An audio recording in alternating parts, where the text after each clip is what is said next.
তাবুকের যুদ্ধে আল্লাহর নবী সাল্লাল্লাহু আলাইহি ওয়াসাল্লাম 30,000 সাহাবী নিয়ে রওনা করলো। সময়টা ছিল ফসলের সময়, ফসলের মৌসুম ছিল, ফসল পাকার সময় ছিল। মদিনার থেকে তাবুকের যুদ্ধ বহুদূর, তাবুক নামক স্থানটা প্রায় 750 মাইল দূরে।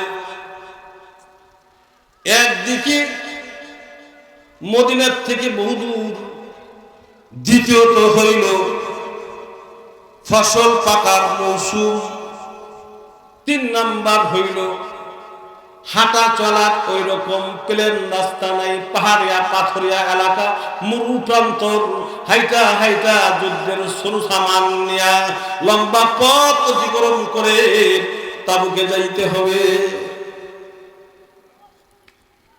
কিন্তু আল্লাহ রাব্বুল আলামিন মুমিনদেরকে পরীক্ষা করার জন্য এমন একটা মুহূর্তে যুদ্ধের ডাক অর্ডার দিয়ে বসলেন। আল্লাহর নবী আহ্বান করার পরে 30,000 যোদ্ধা জমা হয়ে গেল। কিন্তু আল্লাহর রাসূলের 3 জন সাহাবী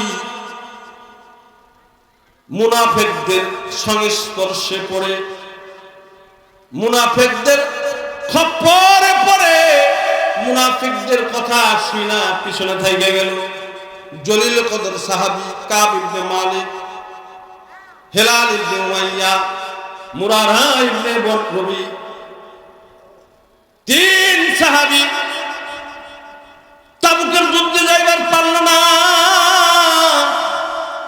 মুনাফিকরা কানে কানে বলে দিল, ফলের মৌসুম, ফল পাকার মৌসুম, যুদ্ধে যদি চলে যাও সারা বছর খাইবা কি? আর যদি ফল রেখে চলে যাও, ফল ফলাদি নষ্ট হবে, বহু দূরের রাস্তা, সবাই তো যাইবার লাগছে, আমরা হয়তো না গেলাম। কাব ইবনে মালিক রাদিয়াল্লাহু তাআলা আনহু বলেন, রাসূলের সামনে জবাব দিব কি? মুনাফিকরা কয়, সত্য মিথ্যা মিলাইয়া আল্লাহর নবীর কাছে পেশ করব, হয়তোবা সাময়িকভাবে রাসূল সন্তুষ্ট হবেন, এরপরে আল্লাহর সঙ্গে বোঝাপড়া করব। নাউযুবিল্লাহ। কিন্তু কাব ইবনে মালিক সহ বাকি 2 সাহাবী আজ যায় কাল যায়, কইরা কইরা কইরা কইরা তাবুকের যুদ্ধে যাইবার পারল না। ইতিমধ্যে আল্লাহর নবী সাহাবায়ে কেরামকে লয়া তাবুক থেকে ফেরত চলে আসছে মদিনায়। আল্লাহর নবী কানে লাগা দিছে, 3 সাহাবী, আল্লাহর রাসূল আপনার 3 জন সাহাবী কিন্তু তাবুকের যুদ্ধে আসে নাই, অংশগ্রহণ করে নাই। আল্লাহ নবী 3 জনকে ডেকে আনলো, জিজ্ঞাসা করবে। সাহাবী কাব ইবনে মালিক কয়, আমি দিলের মধ্যে সত্য মিথ্যা অনেক কথা বানাইয়া রেডি করে নিয়ে আসছি, নবীর একটু বুঝায় বুঝায় কইয়া যদি থামাই দিবার পারি, সাময়িকভাবে রাসূল যদি খুশি হয়ে যায়, পরক্ষণে হয়তো আল্লাহর থেকে ক্ষমা চেয়ে নেব, মাফ চেয়ে নেব, নবী তো সন্তুষ্ট হয়ে গেল। এই বুদ্ধি চিন্তা করে করে নবীর সামনে চলে গেছে। আল্লাহ রাসূল ডাক দেখা, কাব কি কারণে তোমরা 3 জন যুদ্ধে গেলা না? কাব ইবনে মালিক রাদিয়াল্লাহু তাআলা আনহু বলতেছেন, ইয়া আল্লাহর রাসূল, আল্লাহর রাসূল আজ যাই কাল যাই করে করে আমি যাইবার পারি নাই। কাব ইবনে মালিক কয়, যা কিছু রচনা করে দিলের মধ্যে সাজায় আনছিলাম, নবীর সামনে যাইয়া সব হারায় ফেলছি। সত্য কথা বলা ছাড়া কোনো পথ আমার সামনে খোলা ছিল না। চিল্লাইবেন সুবহানাল্লাহ। কাব ইবনে মালিক কয়, যা কিছু বানায় আনছিলাম পোটা বেন্দা সব সেকেন্ডের মধ্যে ভুলে গেছি, একটা কথাও মিথ্যা রাসূলের সামনে বলতেই পারি নাই। কারণ হলো দিলের মধ্যে থেকে গাওয়া আসছে, যেই কথা আসছে, এই আজকে এখন নবীর ঠান্ডা কইরা সন্তুষ্ট করে রেখা যাইবা, আল্লাহ যদি জিবরাইল মারফত আয়াত নাযিল কইরা তোমাদের 3 জনকে ধরায় দেন। ঠিক না বেরিয়ে যাবে। আল্লাহ তাআলা তো কিছুক্ষণ পরে জিবরাইল পাঠিয়ে দেব।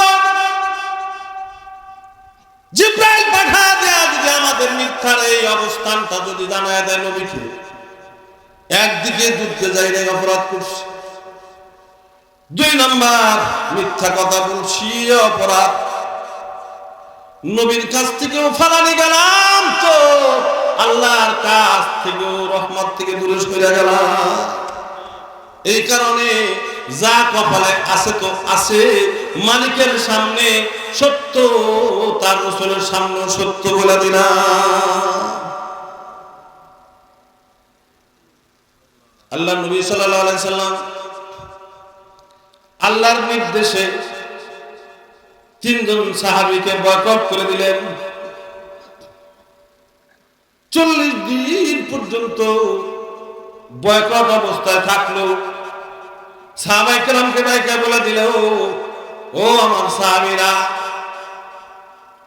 এই 3 সাহাবীর সঙ্গে তোমরা কোনোদিন কথা বলবা না, সালাম দিবা না, সালাম দিলে উত্তর দিবা না, এদের সাথে কথা বলবা না, এদের সঙ্গে কোনো লেনদেন হবে না, এদের সঙ্গে কোনো অনুষ্ঠানে থাকবা না, খানা খাইবা না, এরা যেই জায়গায় যায় সেখানে যাবা না, এদের সাথে কোনো সংস্রব রাখবা না।